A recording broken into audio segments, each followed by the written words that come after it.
sun, a merciless brand, beat down upon the parched earth of Sonora, mirroring the desolate landscape within a man named Mateo. He was a creature of habit and solitude, weathered by years of lonely toil, his ranch a skeletal testament to a life stripped bare.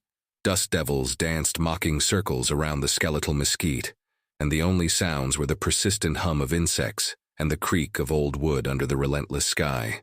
His days bled into one another, an indistinguishable blur of mending fences, tending stubborn livestock, and nursing a quiet despair that had become as much a part of him as the calluses on his hands. He was a man hollowed out, carrying the weight of unspoken losses, a life chosen or perhaps forced upon him, far from the whispers and judgments of a world he'd long since abandoned. This ranch, isolated and unforgiving, was both his prison and his only sanctuary, a place where his flaws could fester unseen, where his complex, morally ambiguous nature remained untested by outside eyes. His connection to humanity had withered, much like the sparse grass in the fields he claimed as his own. The heat shimmered, distorting the horizon, and with it, the truth of a life that was about to shatter the fragile peace of his isolation.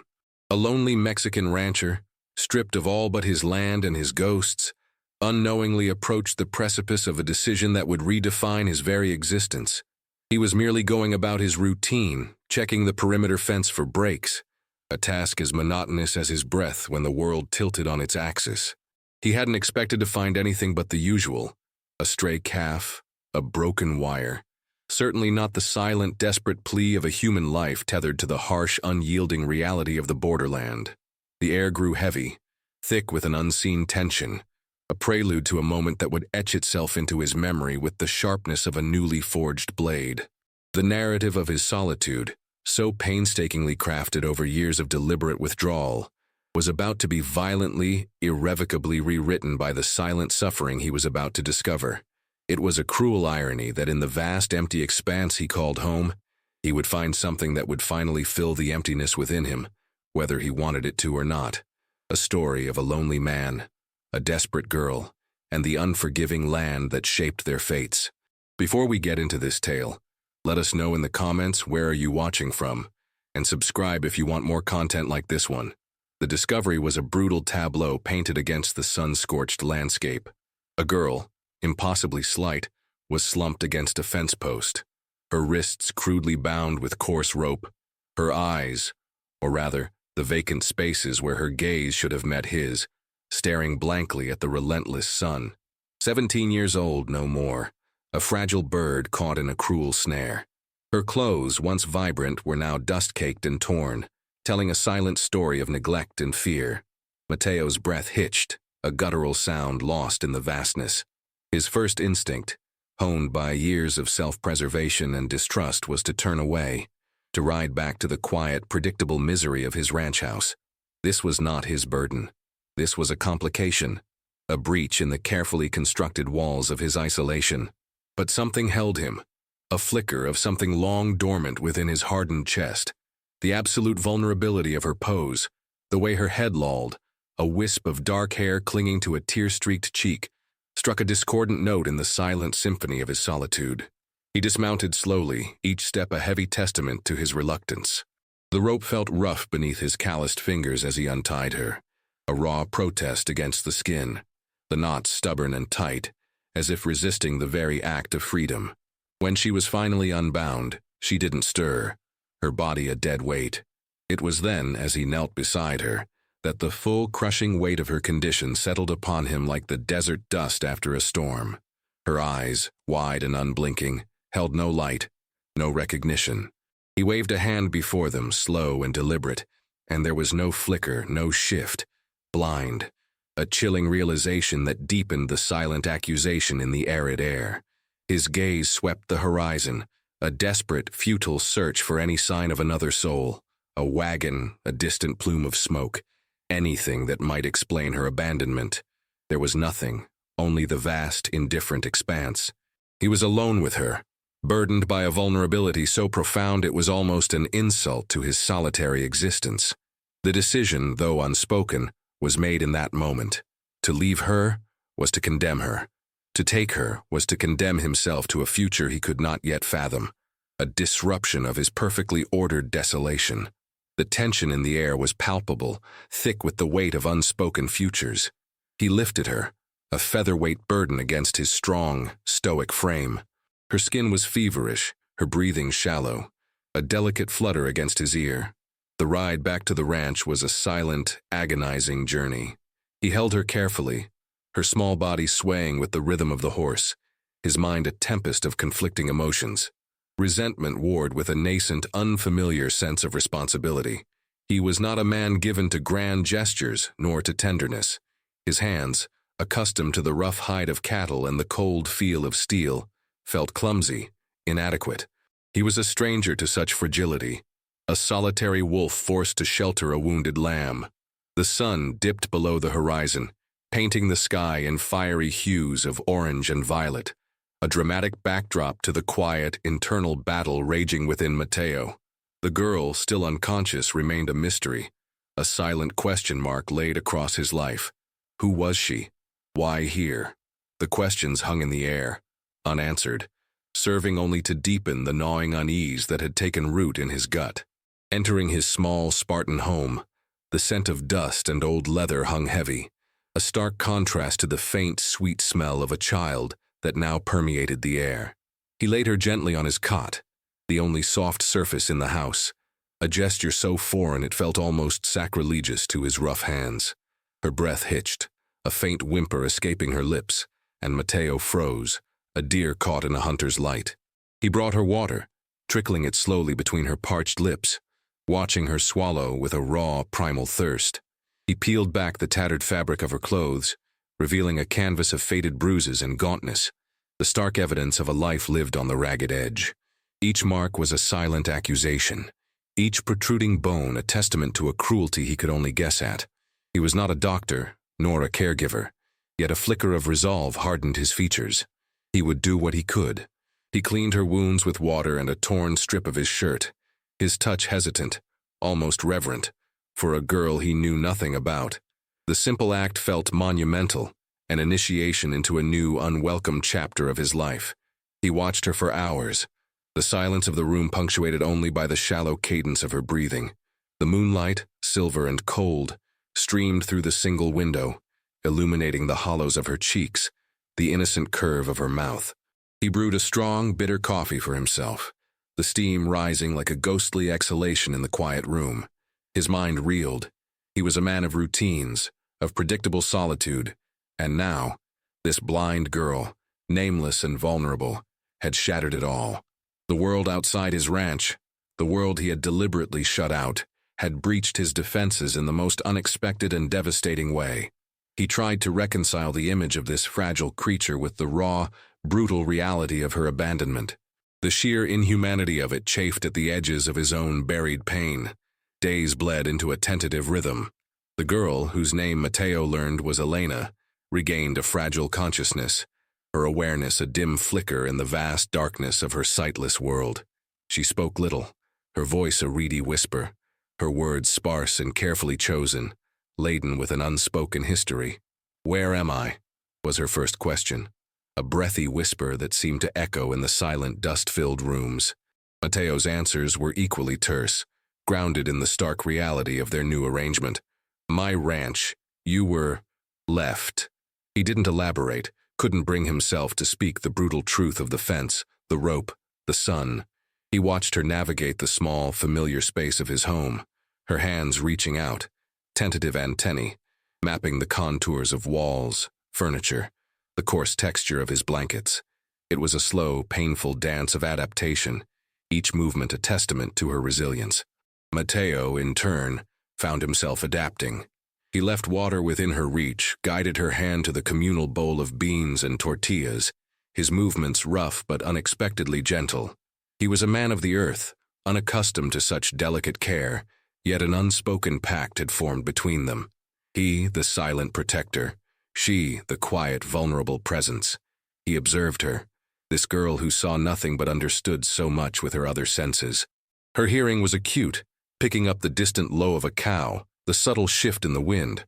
Her touch, light and exploring, seemed to absorb the very essence of an object. This silent communication, this unspoken understanding, was a stark contrast to the life he had led, devoid of such intimate, fragile connections. He found himself thinking of his own past, of the choices that had led him to this desolate existence. A brief, unsettling image of a woman, a child, flickered in his mind, quickly suppressed, a ghost he had buried deep within the arid landscape of his memory. Elena's presence was chipping away at the carefully constructed facade of his indifference, forcing him to confront the buried fragments of his own history, the parts of himself he had tried to forget. The weight of his own moral ambiguities pressed down on him, the question of whether he was truly capable of sustained kindness. The unspoken questions about Elena's past hung heavy in the air, a thick, oppressive humidity. One evening, as the last sliver of sun bled into the horizon, casting long, distorted shadows across the ranch, Elena finally spoke of it, her voice barely audible above the chirping of crickets. "My father." He was tired. The words were simple, yet they carried the immense weight of years of weariness, of a life worn thin by hardship and addiction. He used to say, "I was a burden, always in the way." Mateo listened, his gaze fixed on the dancing flames of the small cooking fire, a silent, grim testament to the common brutalities of their world. He understood the desperate weariness, the way life could grind a man down until he became unrecognizable. But the casual cruelty, the deliberate abandonment of one's own flesh and blood, it was a chasm he could not bridge. He remembered fragments of his own father, a man hardened by war and a lifetime of regret, but never truly cruel in that calculated, soul-destroying way.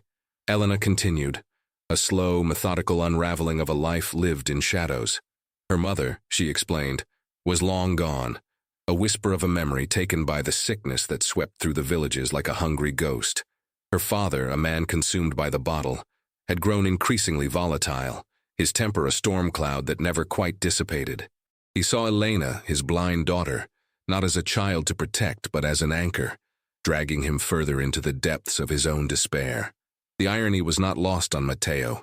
He, a man who had intentionally isolated himself, now found himself sheltering a girl cast out by her own blood, ironically for being a burden.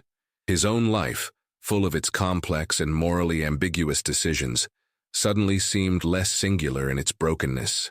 Elena's story, told in hushed tones, painted a stark picture of a life on the run, moving from one dilapidated shack to another, always just ahead of the debt, the anger, the inevitable collapse. The revelations were delivered with a chilling detachment, as if she were recounting a dream or a story about someone else. The true trauma lay not in the words themselves, but in the flat, resigned tone in which they were spoken, the utter lack of surprise or outrage. This was simply her life. The tension in the small room solidified, a shared understanding of a harsh world, yet Elena's past remained largely a mystery, with crucial pieces still missing, hinting at something even darker beneath the surface. The arrival of the local sheriff, a man named Ramirez, shattered the fragile peace of the ranch. He was a stocky figure, his uniform perpetually dusty, his face a roadmap of suspicion and authority. He arrived unannounced, his truck kicking up a plume of dust that seemed to mock the quiet solitude Mateo had so carefully cultivated. "Mateo," Ramirez's voice was a low growl. "Word travels. A girl, I hear, young, blind."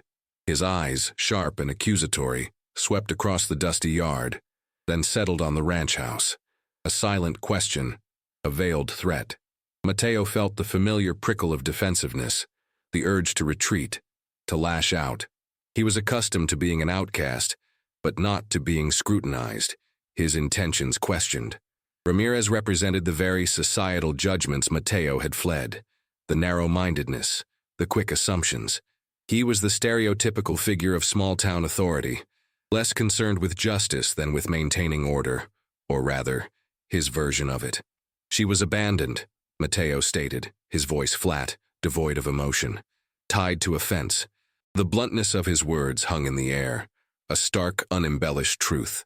Ramirez's gaze hardened. "And you, Mateo, you just happened upon her? A man who avoids people like the plague suddenly becomes a saint." The irony of the situation was sharp, almost unbearable. Mateo, a deeply flawed man, was being accused of something close to altruism, a concept entirely alien to his reputation. The rancher felt a surge of cold fury. I did what needed doing. He saw the skepticism in Ramirez's eyes, the implied question of his motives, the assumption of something darker at play. Perhaps he was looking for cheap labor, perhaps something more sinister. The weight of his past, the rumors that undoubtedly still clung to his name like burrs, pressed down on him. He was a morally ambiguous figure in the eyes of the community, and this new development only fueled their suspicions. Ramirez pressed, his tone shifting, becoming more official, more threatening. Her father, he's a known drifter, a troublemaker. We've been looking for him. If you're harboring her, Mateo, if you're involved in any of his dealings, there will be consequences. The implied threat was clear. The girl's presence had opened a doorway to Mateo's past, to the external world he had tried so desperately to keep out. He stood his ground, a silent sentinel, his jaw tight. She's a child, blind. She was left to die. The words were simple, yet they carried the full weight of the truth. Ramirez left eventually, but his presence lingered like the dust from his truck, a chilling reminder that their fragile solitude was now compromised. The encounter solidified the fact that Elena's arrival wasn't just a personal burden.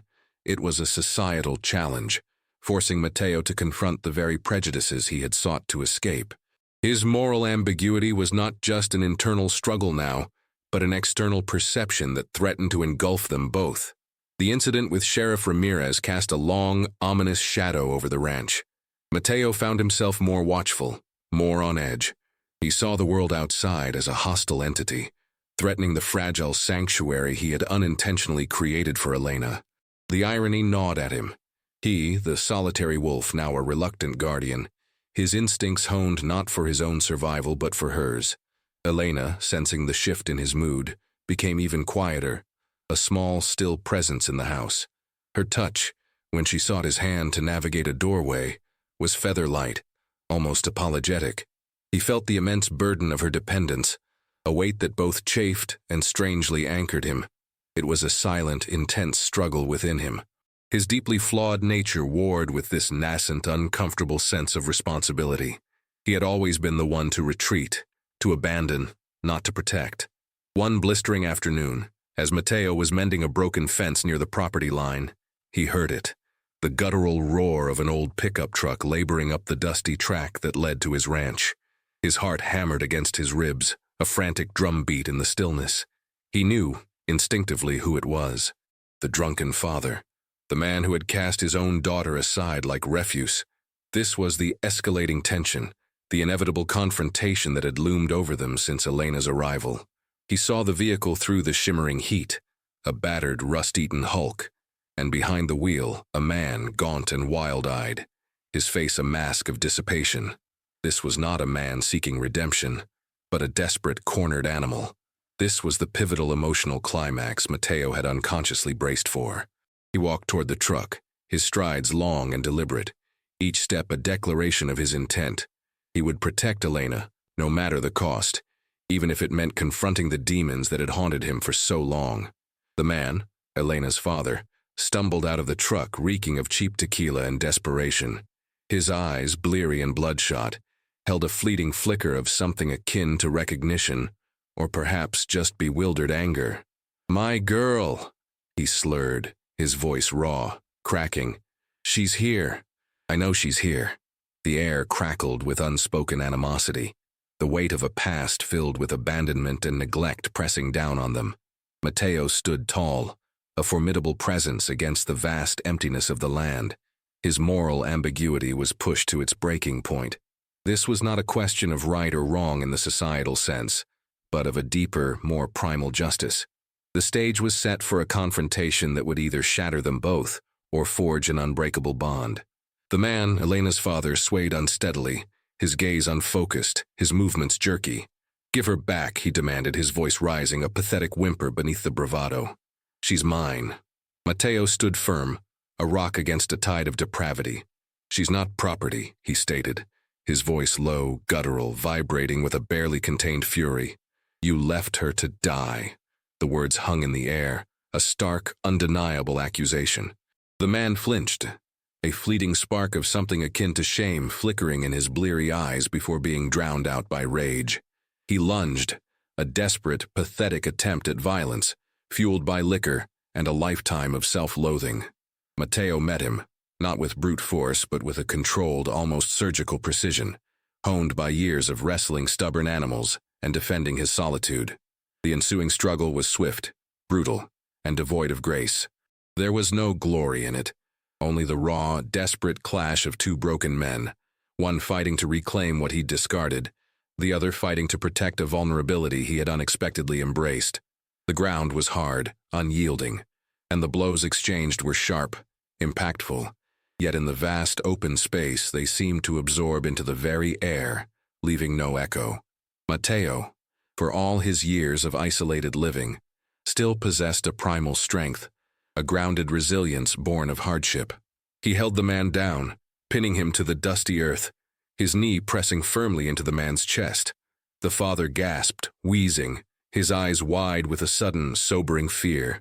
Mateo leaned close, his breath hot on the man's face. "You leave her alone," he growled, each word a promise, a threat. "You ever come near this ranch again, you won't walk away." The statement was blunt, terse, yet carried the weight of a lifetime of unspoken violence, a glimpse into the darker corners of Mateo's own flawed past, his morally ambiguous nature now openly on display. He wasn't a saint, but he was a protector, fiercely so. He released the man, pushing him away with a dismissive shove. The father scrambled to his feet, a pathetic broken figure, his bravado shattered, replaced by a desperate, animalistic fear. He stumbled back to his truck, fumbling with the door, his eyes darting frantically toward the ranch house, as if expecting Elena to appear. He drove away, the roar of his engine fading into the vast silence, leaving behind only a trail of dust and the lingering stench of whiskey. Mateo stood watching until the truck was a mere speck on the horizon, then turned, his shoulders heavy, his heart still thrumming with adrenaline. The confrontation had been ugly, brutal, a stark reminder of the world he lived in, but it was over. For now. The silence that followed was not the oppressive silence of loneliness, but a silence pregnant with the fragile promise of peace. The tension so carefully built had finally erupted, leaving behind a raw, aching sense of relief, the hopeful resolution beginning to emerge through the dark undercurrents. The climax, though violent, had affirmed a deeper commitment within Mateo. The dust settled, literally and figuratively, after the confrontation. The air on the ranch, once thick with unspoken fear and suspicion, now felt lighter, almost breathable. Elena, who had remained hidden inside the house, emerged slowly, her steps hesitant. She knew with an uncanny intuition that something profound had occurred. "He's gone?" she whispered, her voice barely audible. Mateo simply nodded, his throat tight, unable to form words. He looked at her, truly looked at her, seeing beyond the blindness, beyond the frail body, into the resilience that burned within her. The aftermath was not one of triumph, but of quiet exhaustion, a deep emotional drain that left them both weary but undeniably present. The incident, brutal as it was, had undeniably cemented something between them, an unbreakable, unspoken bond forged in the crucible of shared vulnerability and defiance. The silence that followed was not empty, but filled with the resonance of what had passed. Mateo moved around the ranch with a renewed sense of purpose, his actions imbued with a different kind of meaning. He was no longer merely surviving. He was building, protecting, creating. He found himself adding a sturdy lock to the front door, reinforcing the windows, not out of fear, but out of a fierce, quiet protectiveness. The ranch was no longer just his sanctuary. It was their sanctuary. The lingering pain of his past, the moral ambiguities that had defined him, still existed, but they no longer consumed him. Elena's presence, her unseeing eyes that somehow saw more than most, had forced him to confront his own demons, to acknowledge the capacity for good that had long lain dormant beneath layers of cynicism and self-imposed exile. The irony was palpable. In saving her, he was, in a quiet, profound way, saving himself. Elena, in turn, began to blossom. The terror that had etched itself into her delicate features slowly began to recede, replaced by a tentative curiosity. She explored the ranch, her bare feet mapping the rough terrain, her fingers tracing the texture of ancient stones and gnarled tree bark. She learned the sounds of the ranch, the distant bleating of the sheep, the rustle of the wind through the mesquite, the rhythmic creak of the windmill, each sound a beacon in her dark world. She even learned Mateo's footsteps, recognizing their distinct rhythm, the subtle shift in their cadence when he approached. He found himself talking to her more, not about deep, confessional things, but about the mundane beauty of the ranch, the way the light hit the mountains at dawn, the scent of rain on dry earth. He described the colors of the desert, knowing she would never see them, yet finding a quiet joy in translating the visual world into sensory metaphors she could understand. The shared experience, the gentle shift in their relationship, marked the beginning of a true, hopeful resolution, born from the crucible of their shared trauma and the dramatic events that had brought them together. The seasons turned, slow and deliberate, marking the passage of time on the ranch. The initial fear of the father's return gradually receded, replaced by a quieter, more grounded sense of security. Mateo continued his work, his days filled with the relentless demands of the land, but now the quiet hum of his loneliness had been replaced by the subtle, comforting rhythm of two lives intertwined. Elena, with her incredible resilience and keen senses, became an indispensable part of the ranch. She learned to sort seeds by touch, to recognize the different sounds of the livestock, even to anticipate Mateo's needs with an almost uncanny intuition.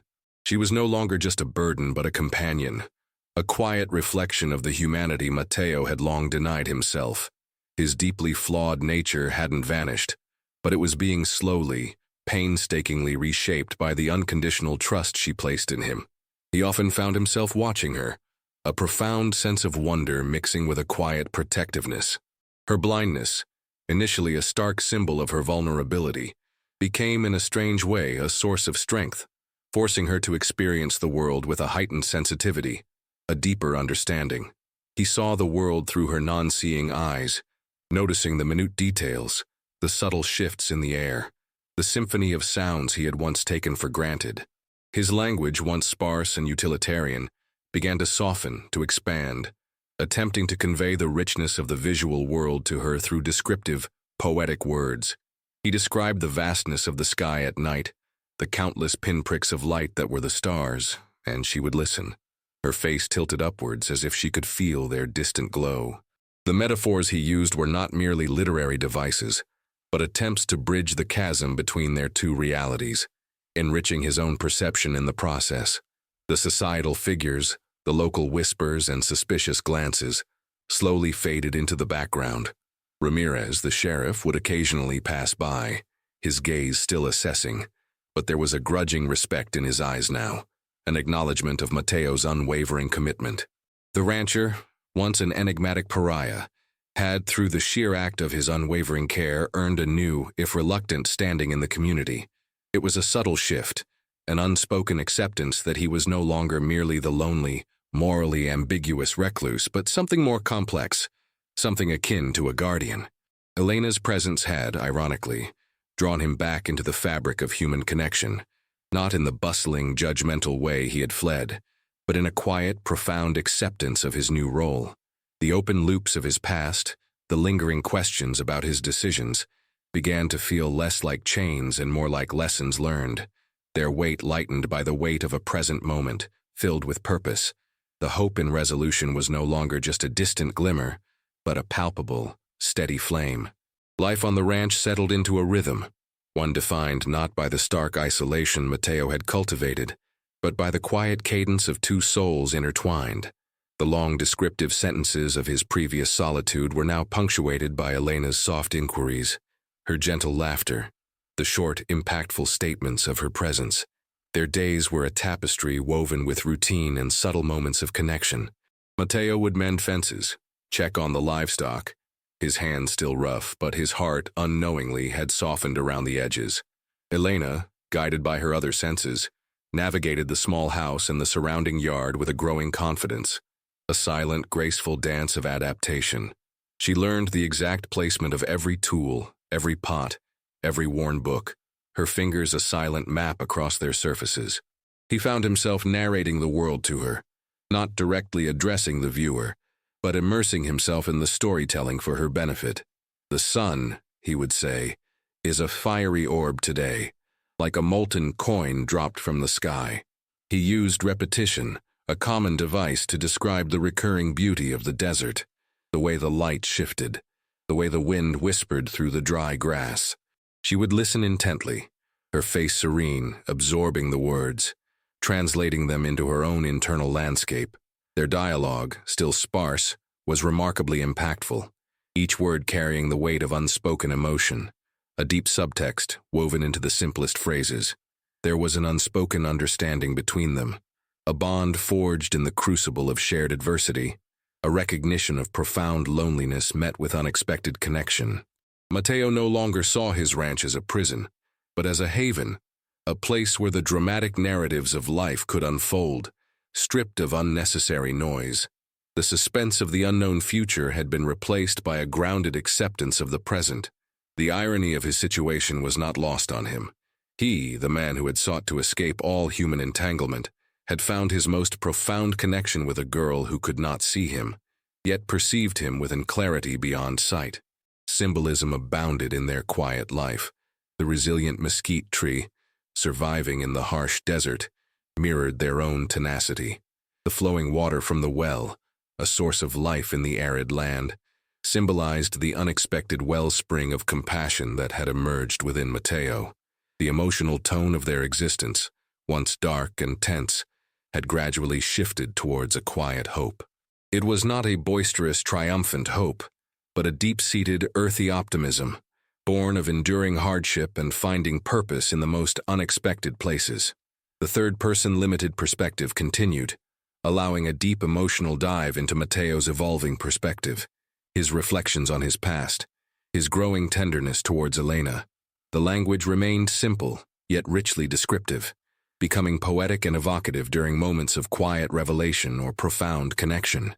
This was dramatic storytelling, a historical emotional drama unfolding in the quiet vastness of the desert, a narrative fiction that had become their very real, very human truth. Elena's presence had finally allowed Mateo to open the deeply held loops of his heart, acknowledging the scars but also the enduring capacity for human connection. The ranch, once a monument to Mateo's solitude, gradually became a testament to enduring strength, to a quiet, profound love that had bloomed in the most unlikely of places. Elena, now 18, had grown into a young woman of remarkable poise and inner light, her blindness not a limitation, but a unique way of experiencing the world, making her perceptions richer, more textured than those who relied solely on sight. Her world was woven from sound and scent, from touch and subtle vibrations in the air, a complex tapestry that Mateo had come to appreciate and even share in. He would sit with her on the porch in the evenings, describing the nuanced colors of the sunset, translating the visual into a language of feeling and memory, and she would offer her own descriptions of the desert wind, its varying whispers, its sudden, playful gusts. Mateo, the once deeply flawed and morally ambiguous rancher, had found a quiet redemption not in grand gestures, but in the steadfast, day-to-day commitment to another soul. His rough exterior remained, etched by the sun and the years, but beneath it, a current of unexpected tenderness flowed. The isolation that had once defined him now felt like a distant memory, replaced by a grounded, undeniable connection. The dramatic narrative of their initial encounter had given way to a quieter, reflective existence, full of shared moments and unspoken understanding. He was no longer simply surviving, but living, truly living, for the first time in perhaps his entire life. The scars of his past remained, an indelible part of him, but they no longer dictated his present or clouded his future. The journey had been long, fraught with tension and shadowed by a dark past, but it had culminated in a hopeful resolution, a quiet triumph of the human spirit. The vast, empty landscape of Sonora, once a symbol of his loneliness, now seemed to embrace them both, providing a backdrop for their transformed lives. There were no grand pronouncements, no sudden revelations, only the slow, rhythmic beat of a life found, a home built, a family unexpectedly forged. The story of the lonely Mexican rancher and the blind girl he took in was not one of pity, but of profound connection, a testament to the fact that even in the harshest of lands and in the most hardened of hearts, light can still find a way to bloom, casting shadows not of despair, but of quiet, enduring hope.